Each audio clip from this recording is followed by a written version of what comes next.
여러분 안녕하십니까? 2011년 8월 28일 하나님께서 우리에게 주시는 생명의 말씀을 함께 나눕시다. 사사기 10장 10절로 18절 말씀인데요. 제가 13절로 16절 말씀 봉독합니다. 너희가 다 나를 버리고 다른 신들을 섬기니 그러므로 내가 다시는 너희를 구원하지 아니하리라. 가서 너희가 택한 신들에게 부르짖어 너희의 환난 때에 그들이 너희를 구원하게 하라 하신지라. 자, 여기에 대해서 이스라엘의 반응이 나옵니다. 15절 이스라엘 자손이 여호와께 여쭈되 우리가 범죄하였사오니 주께서 보시기에 좋은 대로 우리에게 행하시려니와 오직 주께 구하옵나니 오늘 우리를 건져내옵소서 하고 자기들 가운데서 이방신들을 제하여 버리고 여호와를 섬기매 여호와께서 이스라엘의 권고로 말미암아 마음에 근심하니라. 아멘. 풍성한 말씀을 중심으로 제목을 목숨을 걸 만큼 절실하고 진실합니까? 이런 주제로 말씀을 전합니다. 우리 앞선 말씀에서는 이스라엘이 하나님을 섬기고 예배하는 곳에서 떠나서 하나님을 버리고 주변에 이방 국가 일곱 지신 우상 문화들에게 부속되고 그들을 따라가므로 하나님께서 그들을 돌이키시기 위한 극약 처방으로서 동쪽에서는 암몬이 쳐들어와서 그들을 압제하게 하시고 또 서쪽에서는 블레셋이 침공하여 고통을 주게 되는 이런 양면 고통이 그들에게 임한 것을 살펴보았습니다. 왜 이렇게 하십니까?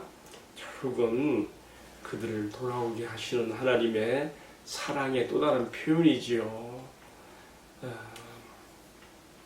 이처럼 찌르는 가시는 그들에게 정신을 차리게 만들어 주어서 그들의 본래의 주군이신 자신들의 언약의 하나님께 돌아오게 하는 그런 역할을 하게 됩니다. 오늘 말씀의 시작은 이스라엘이 고통 가운데 하나님께 부르짖습니다. 그들의 회개하는 그 내용이 잘 나와 있어요. 우리가 우리 하나님을 버리고 바알들을 섬김으로 주께 범죄하였나이다. 자기의 죄를 고백했을 때 하나님께서 내가 그동안 너희를 어떻게 얼마나 구원했는지 아느냐 상기시키시는 말씀이 11절에 나옵니다. 11, 12절에서 하나님께서는 그동안 애국을 비롯해서 8개 국가에서 그들을 건졌던 구원하신 말씀을 하셨습니다. 자, 이 정도로 교훈하셨으면 자기 백성들의 그 간구를 들어주실 만도 한데 그렇지 않습니다. 오늘의 이어지는 말씀 13절과 14절에 보게 되면 하나님께서 그들의 참 안타깝게 속 터지는 말씀을 하셔요. 다른 말로 하면 어깃장 놓는 말씀을 하시는 거예요. 어깃장이라는 것이 뭐예요? 어깃장이라고 하는 것은 뻗대는 얘기지요. 다시 말하면 말대로 따라주지 않고 그 뻗대심의 그런 말로 그들을 외면하십니다. 어떻게 말했습니까?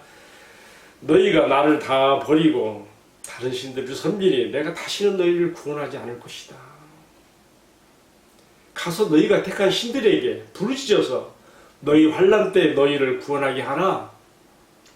우리 하나님의 그 뻗대시는 말씀, 어깃장으로 지금 그들의 간청을 외면하시는 말씀을 이렇게 하셨어요. 여기서 한 번 또 더 깊이 들어갑니다.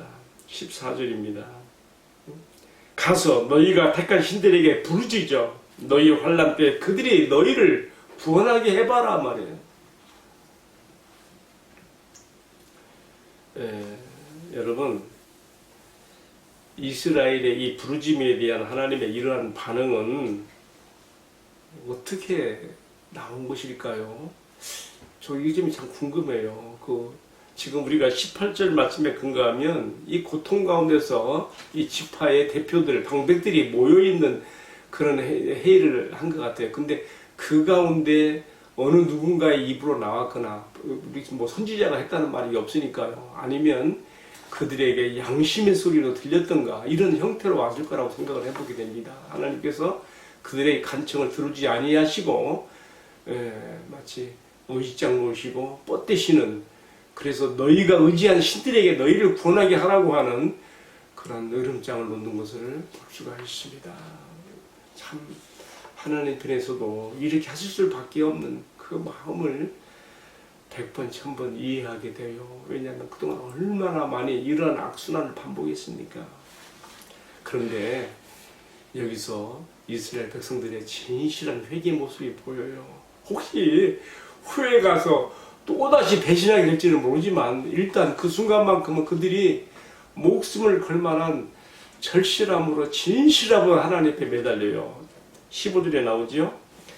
이스라엘 자손이 여호와께 엽주되 우리가 범죄하였사오니 주께서 보시기에 좋은 대로 우리에게 행하시려니와. 이게 무슨 말이에요? 우리는 벌을 받아도 쌉니다. 우리는 그렇게 못된 먹은 행동을 했습니다. 우리는 정말 하나님께 너무 잘못했습니다. 하나님 처분에 우리를 맡깁니다. 어떻게 하시든지 우리가 달게 받겠습니다. 여러분 이렇게 되면은 일단은 하나님 마음에 감동을 드리는 거예요. 하나님께서 우리가 행한 대로만 하시겠습니까? 불쌍히 여기는 아비의 마음으로 자비를 나타내시고 우리 긍휼을 나타내 주시는 것이죠. 그런 이스라엘의 자세가 일단은 하나님의 마음에 감동을 드립니다. 우리가 잘못했습니다. 우리는 우리 죄에 상응한 벌을 받아 쌉니다.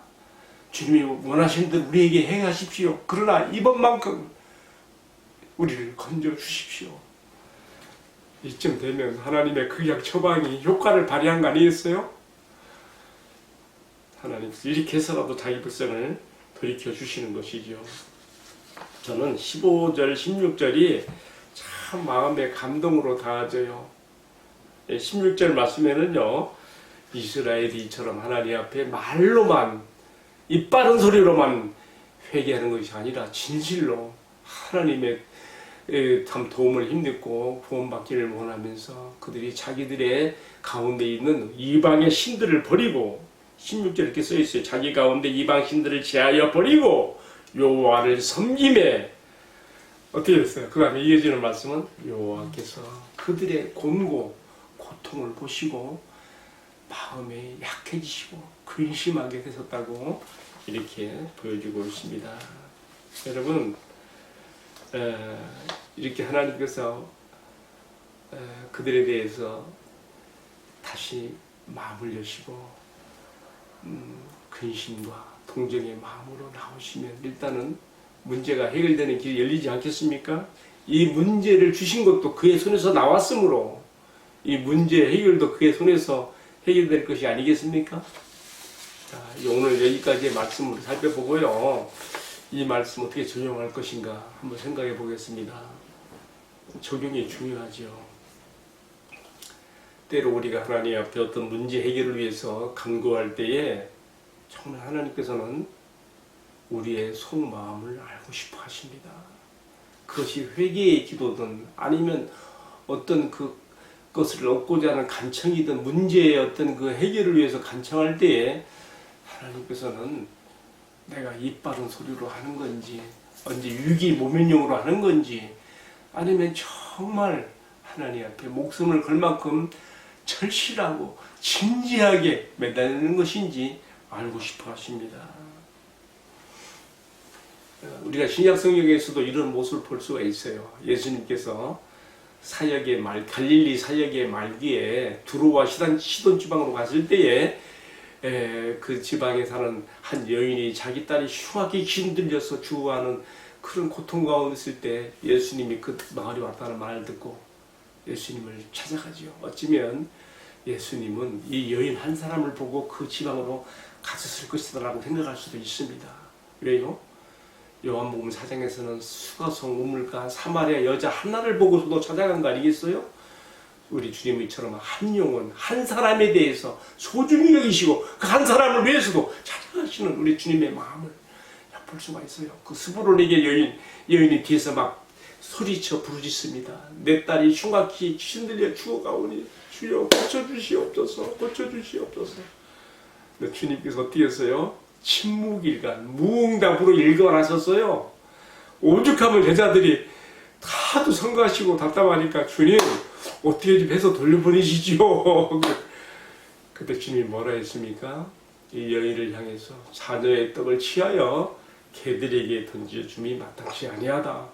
이 여인의 그 자존심의 마음을 한없이 어떻게 보면 짚어볼 수 있는 구렁텅이에 떨어뜨리는 말씀이죠. 그러나 이 여인에게 있어서 흉악하게 귀신 들려 죽어가는 그 딸을 구원하는 문제는 자기 목숨을 걸 만한 절실하고 진지한 문제이기 때문에 주님을 끝까지 붙여주면서 뭐라 했습니까? 주여 올소이다마는 그러나 개들도 자녀들의 상에서 떨어지는 부스러기라도 먹지 않습니까? 이 부스러기 은혜라도 조금이 좀 주시옵소서. 불쌍히 여겨주시옵소서.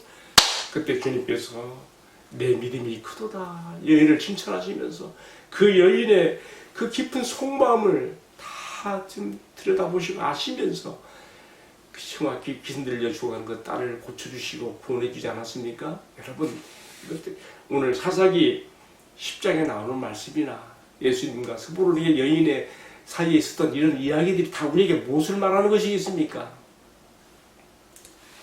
한마디로 계속 반복되는 이야기입니다만은 우리가 어떤 문제에 봉착했을 때 우리가 주님 앞에 그 문제를 가지고 간청함에 있어서 그것이 정말 주님 앞에 목숨을 걸 만큼 절실하고 진지하게 하는 것인지 주님은 보고 싶어 하신다는 것입니다. 이스라엘은 사사기 10장에 나오는 이스라엘은 이 점에 있어서 주님의 마음에 닿아졌고 주님께서 그들을 인하여서 마음에 근심하시고 주님이 그들을 해결할 문제를 일으키시죠. 그게 뭡니까? 이제 18절에 보면 이제 문제 해결이 보이기 시작해요. 길앗의 방백들이 모여서 누가 암몬 자손과 싸우는데 앞장서 나가겠는가? 그때 하는 말이 그 사람은 우리의 머리가 될 것이다.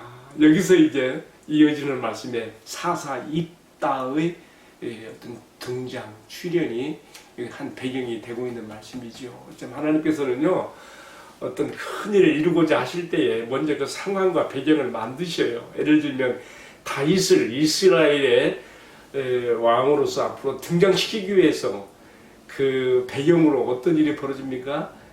다윗의 나이 약간 11세의 나이 때 골리앗이 이스라엘을 쳐들어와서 막 이스라엘을 공포에 떨게 하는 그 상황을 만드시고 거기에 다윗을 등장시켜서 물맷돌로 그 골리앗을 쓰러뜨리고 드디어 다윗이 이스라엘 앞에 등장하게 되는 그런 우리가 말씀도 있지 않습니까? 지금 입다의 출현이 바로 그런 같은 면을 가지고 있습니다. 오늘 말씀의 핵심은 그 입다의 등장이 아니고 우리가 하나님 앞에 나아가 기도할 때에 그것이 나의 잘못된 생활들을 청산하고 회개하고 참 하나님 은혜를 받고자 하는 절실함으로 하고자 할 때 혹은 내가 내 가정의 문제로 내 사업상의 문제로 내 자녀의 문제로 어떤 문제로 내가 고통과 어려움 가운데 있을 때 정말 하나님께 매달림이 그것이 정말 하나님을 믿고 의지하며 진실한 것이고 하나님과 교통되어지기를 바라는 것인지 주님은 알고 싶어 하신다는 것입니다. 오늘 이 말씀을 마음 깊이 새기면서 우리는 모두가 다 약복강변에서 기도의 승리자가 된 야곱처럼 그리고 사사기 10장에 나오는 이스라엘의 사람들이 하나님 앞에 그들의 문제 해결을 위한 문을 연 것처럼 우리도 그렇게 될 수 있기를 주님의 이름으로 축복합니다. 기도하겠습니다. 사랑하시는 주님, 때로는 내가 간구하는 것들에 대해 응답해 주지 않으시고 무응답으로 침묵으로 일관하실 때에 또 때로는 내 양심에 들려지는 주님의 어깃장 소리가 나를 무너지게 할 때에도 주님 사사기 10장에 나온 이 이스라엘 백성들의 그 절실한 기도처럼 그리고 약복 강변에 야곱의 목숨을 거는 절실한 기도처럼 나도 주님 앞에 끝까지 나의 절실한 진지함으로 진실함으로 주님 앞에 매달리는 기도의 승리자가 될 수 있게 해 주옵소서.